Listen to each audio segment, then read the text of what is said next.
All right, Gunners, we're back in the Riverbar. First day of Champions League with good old known people. Known people. No, not old people, known people. Known people. John and Eric.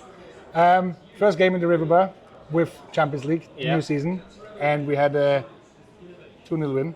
Yeah, very First good. Thoughts? Great result. I always thought it was going to be a tough game. Yeah.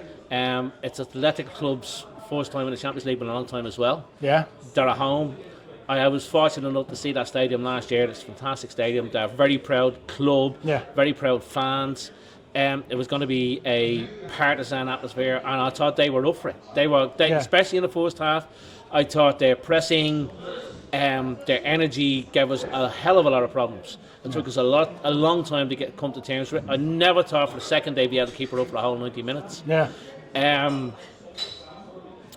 I thought substitutions probably could have come earlier.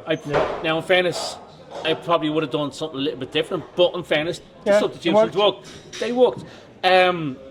Great touch by Trossard for Martinelli's first. Absolutely brilliant touch to see the space. Yeah. Martinelli's touch and his run, fantastic finish. And then the coup de grace getting the second goal by Trossard, where he took his time, picked his spot. Superb 2-0 win away from home on the first night of the Champions League. It's a great way to start. Great way to start. It looked a bit flat at the start, obviously. I think a 6 o'clock kickoff didn't really help, a 5:45 kickoff. I think it would have been a different story at 8 o'clock. But beside that, what else stood out for you? Yeah, I mean, I didn't think we started necessarily slow. We had pretty good possession for the first 5 minutes. Yeah. What really happened is they turned up the press, and we made a lot of very uncharacteristic mistakes. It reminded me actually a lot of the United match at the start of the season, where there was just misplaced passes, loose touches that doesn't seem like Arsenal, Yeah. So I think really though the key was, and as John pointed out, we survived the first 45. Yeah. They put everything into that first 45. They didn't get a goal, and because they didn't get a goal, we were able to come out in the second half and really control the ball. They stopped pressing. They sat in the mid-block, and they made it really difficult for us, especially for that first 15, 20 minutes. I agree with John. Sub could have been 5 to 10 minutes earlier. But when they did come on, they made a massive difference. Yeah. And part of that was, you could see they were tiring. They couldn't keep pressing the way that they were. But also, I really think that having a center forward in Trossard made a difference, because he dropped deep to collect the ball, and in this case to flick on the ball. Not that Gyökeres played a bad game. I mean, he clearly had opportunities to run in behind and did some good things. He got unlucky with a diving header. But it was just the way in which they set up in that second half in the mid-block really forced us into a position where we needed somebody to drop between the lines. I think, realistically, that's the way Havertz normally plays, and it would have been a game that was suited him to a T.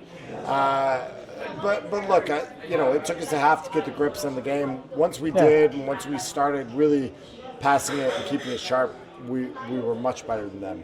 I'd also just say,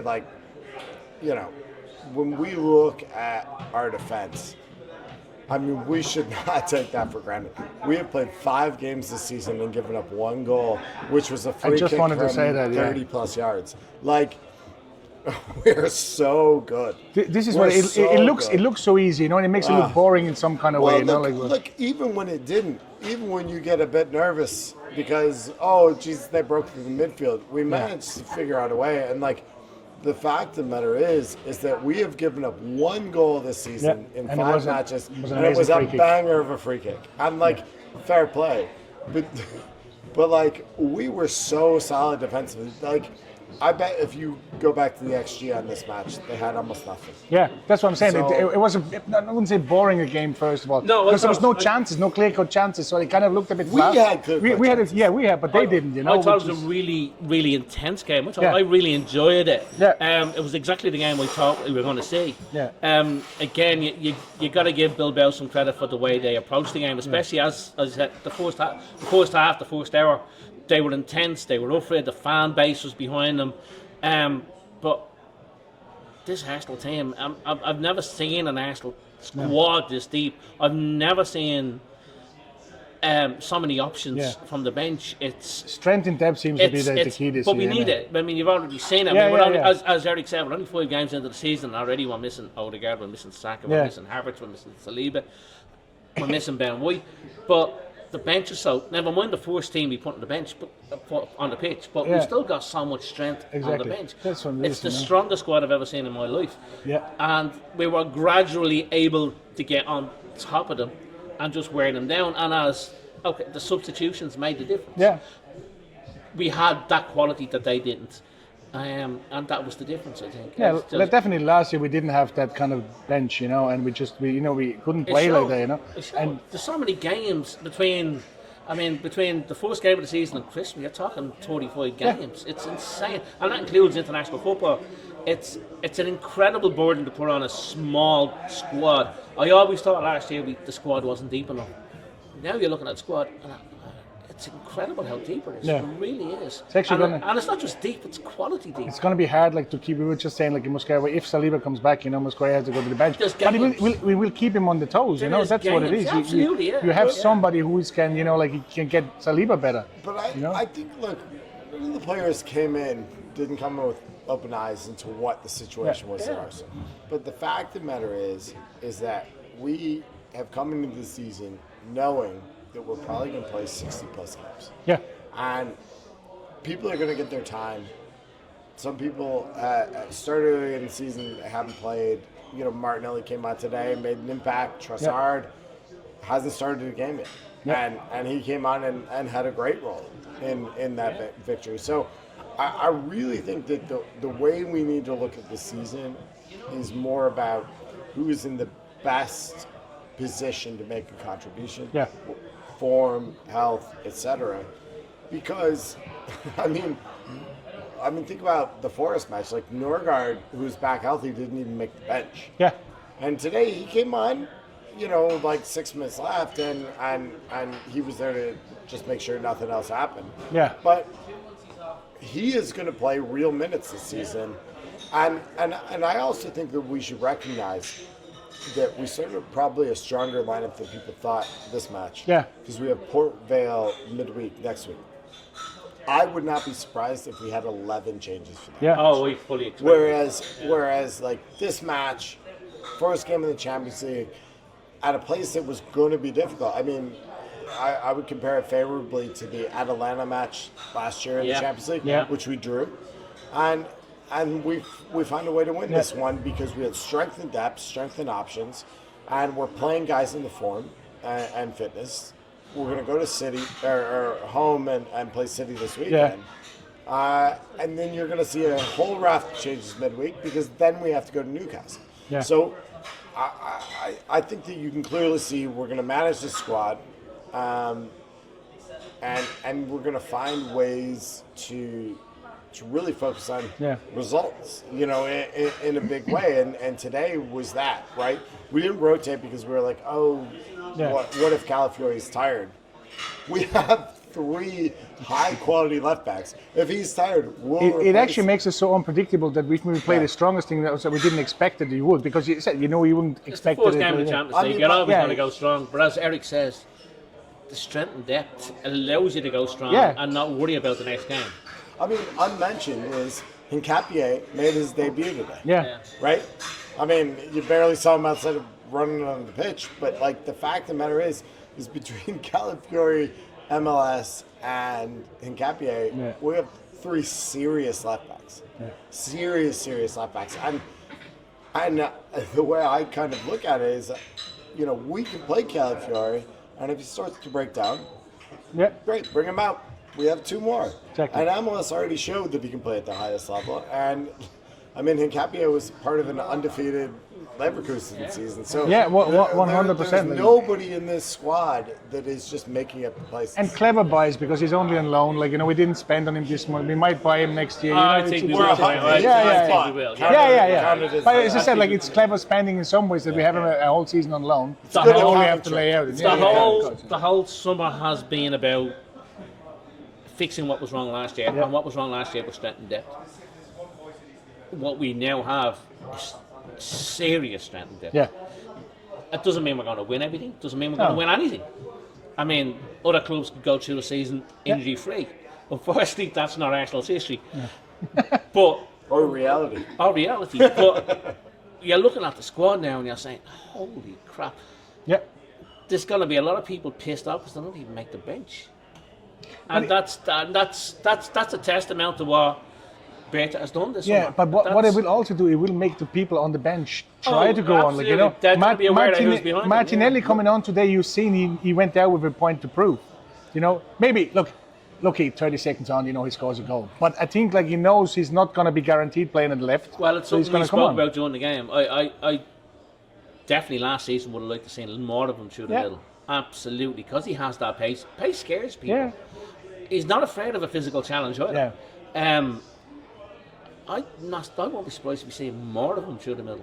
Yeah. Because there's something there. We all know there's something there. Because in the end, like, if he goes through the middle, he doesn't have to pass to anybody, he can score. Yeah, you know? yeah, but because that's what happens at the moment. I mean, you know, like he's a very similar. I mean, if you play him through the middle, if you think about it, he's very similar to Gyökeres. Yeah. Okay, Gyökeres has much more time behind him playing through the middle. Yeah. But if you look at the skill set of what Martinelli has, it's pace, it's physicality. I don't disagree. There's a lot of similarities. So I'm not saying. No, but we need to give credit for Martinelli. 100%. Like, he came through the middle, 100%. off the wing, on the goal. 100%. But his biggest criticism has been he's been poor one-on-one. Yeah. He dribbled your man and played the assist for Trossard today. So, yeah. You know, So look, the guy has a lot of talent. He's struggled particularly to hold the width and come inside in a way that, you know, you look at someone like Madueke, who is a natural at that. Yeah. And maybe it always hasn't perfectly suited him. But the fact of the matter is he's a big talent,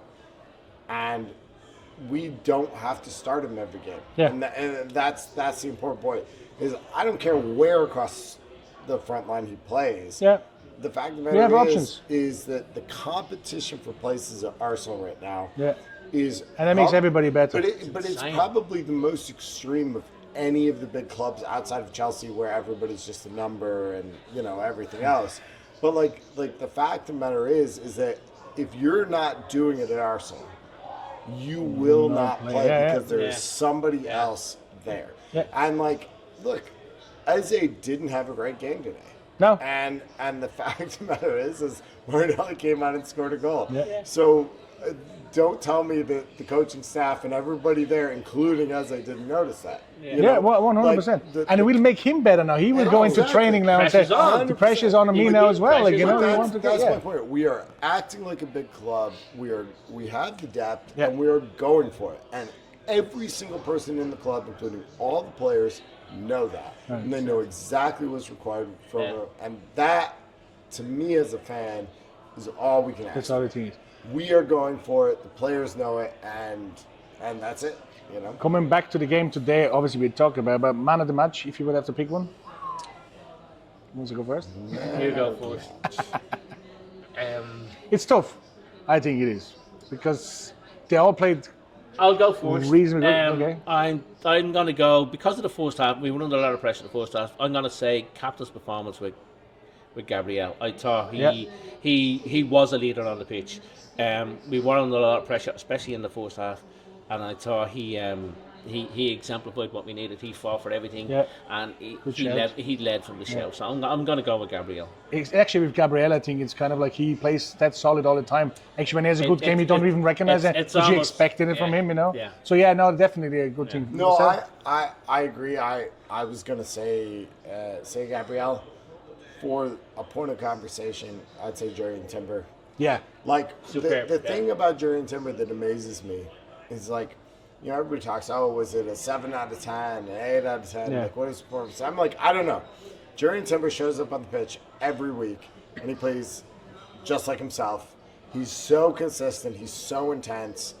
Like, yeah, sometimes he gets an assist or a goal or otherwise, but, like, the fact of the matter is nobody goes by him. He is one of the best defenders I can remember seeing. He is so good, and he's so solid. And today, you know, there was a few times he just said, okay, we're having trouble progress the ball. So he just drove it forward, you know, and I really think he's one of those players that is underappreciated, even though everybody knows he's very Everybody good, will do. because he's so consistent and his level of performance. But is you're so not one of the 4 people who triple coupled him against Leeds, no? no, in the If only. in the fantasy Premier League. Yeah. Anyway, so obviously, great game today. Man City on the weekend. Just a quick prediction. What do we think? I was lucky enough to be there last season when we beat them 5-1. I'd love to see the same thing again. Yeah. I think it'd be a lot tighter. Yeah. I think it's going to be a very cagey, almost tactical game, very similar to the game at Anfield. If you give me 1-0 now, I'd jump. Yeah. On. That's being brutally honest.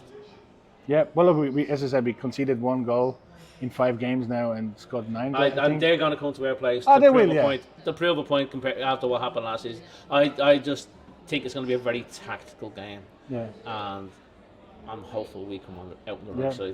right side of it. Let's hope. Sev? 3-1 Arsenal. 3-1 Arsenal. Braver than I I am. think Holland. Who I think scored? Holland is maybe the best player in the world, and he's going to get a goal. Yeah. But I think that they have shown this whole season that if you can get at them through the middle, they're vulnerable. And I think we have the team to cause them problems. Touch wood. And also, I don't think that they're a team with much physicality, and I think that we are a team with a huge amount of that, and particularly from set pieces, I think we're going to cause some problems. So at home, I think we have a very good chance to really go and get them. I'm not saying 3-1 is going to be some big result, but you can imagine a scenario where we get a couple goals. It's a very close game. We'll get one late at the end. Yeah. But I do think that there's goals there for Arsenal to have. Great. So that's it from the River Bar. Again, first game in the River Bar for the Champions League. Was actually a good turnout for being such an early kickoff, and being a Tuesday. So Man City, I'd say the place is going to be jammed. So if you ever want to come down the River Bar, come early because it will be packed for the Man City game. So that's it from us. Thanks very much. Come on, you Gunners!